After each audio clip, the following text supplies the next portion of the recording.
Diablo is a certified PC classic, but the series' upcoming third installment isn't the only game to boast some demonic blood. A team that includes several of Diablo's creators has lit a new creative fire with Torchlight, a smooth and modern take on the genre that's easy on the eyes, but difficult to put down. The game's formula is simple, but its smart design makes the process of hacking your way through a layer cake of vile creatures and epic loot fun, rewarding, and easy.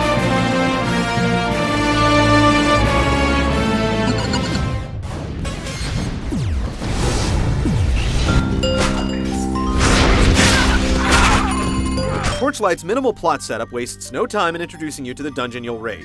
You immediately know that your sole purpose for being is to get down there, kill some monsters, and haul up some awesome loot. The Ember mines are overrun with these creatures. There are 35 floors to hack through before you get to the big bad demon at the bottom, minor monsters that repopulate when you've been back to town, and beefier baddies that serve as roadblocks and progress markers every 5 or so floors.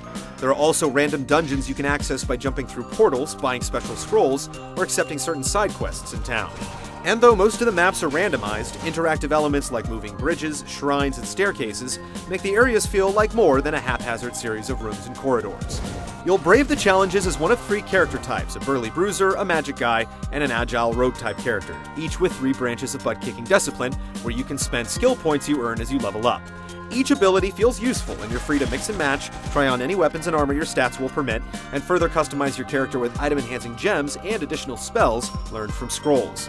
You have to stick with your decisions once you make them, though, as there's no way to try before you buy or reassign points you spend.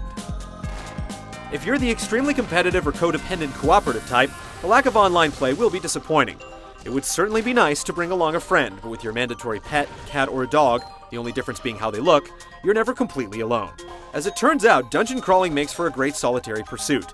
You get to keep all the gold, experience, and awesome weapons you come across, which is really the entire point of the game.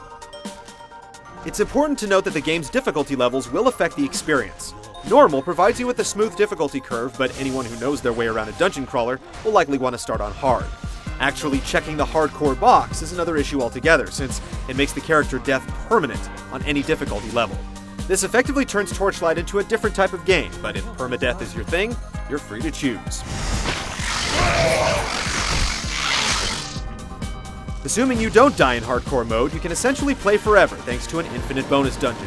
And if you get tired of your current adventurer's incarnation, you can retire your character and pass along a favorite piece of equipment as an heirloom. Goodbye!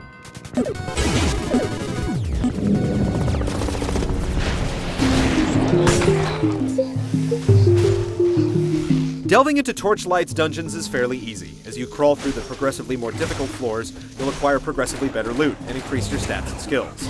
You'll also need to hit the occasional lever, but for the most part, your concern is taking out anything that stands in your way and mitigating what pain comes at you. The controls are straightforward. You simply click on where you want to move or what you want to attack, and right-click to use your main ability. You can make use of the selection of spells and abilities so long as you have enough mana for the job. Of course, you'll have red and blue potions hotkeyed for quick refills. It's repetitive and very mechanical to a certain extent, and beating enemies requires nothing but the most basic of strategies. Keep clicking until they're dead. You'll put much more thought into building your character and buffing up your equipment. There are always decisions to make as to which skills to focus on and which stats to improve. There's no shortage of stat-boosting gems to embellish your gear with, and since your gear gets better as you play, you'll have to choose whether to blow your enchants on what you have or bank them till you get something better. You'll certainly feel yourself growing more powerful as a result of all this. Your pet also adds a lot to the experience. He's nowhere near as powerful as you, but he can easily take on weaker enemies. You can fit a few rings and an amulet on the little guy, feed him fish to transform him into different kinds of beasts, and load him up with spells that he'll automatically put to use. While he helps out in combat, he'll truly earn your love by dragging unwanted loot back to the surface to sell, saving you a trip to town and letting you stick to the business at hand. Your pet has returned. That business is, of course, killing everything in sight and collecting all the loot you can lay your hands on. You'll find tons of treasure as you descend, with different attack rates and bonuses, elemental effects, and defensive buffs.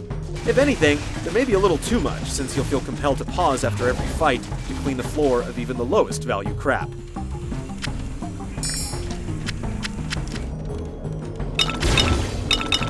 Levels themselves provide interesting hunting grounds with varied sets of enemies along with plenty of traps and secrets.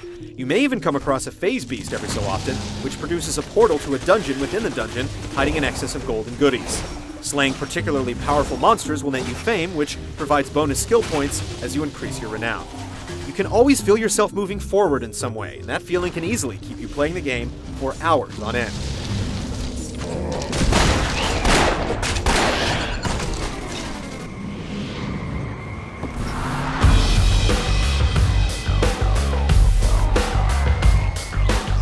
Torchlight doesn't really assert a unique identity with its caves and tombs stuffed with familiar fantasy foes like giant spiders, skeleton warriors, and man-eating treasure chests. It's still a very appealing game, however, thanks to its slick, stylized cartoon graphics. Each area has its own theme, and there's generally enough visual variety to sustain your interest in seeing what's next. The game also makes good use of sound. Sound effects in particular add a little reality to your every action, whether you're quaffing a potion, firing off a powerful spell, or simply moving items around in your inventory. While it's being sold as a budget title, the presentation offers a functional and appealing package.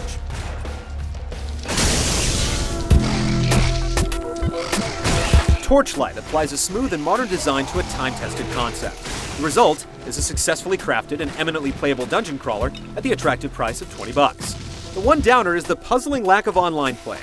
If other titles on the market aren't satisfying your urge to level up and amass a towering hoard of loot, there's a lot to be gained from going at it solo in Torchlight's dungeons.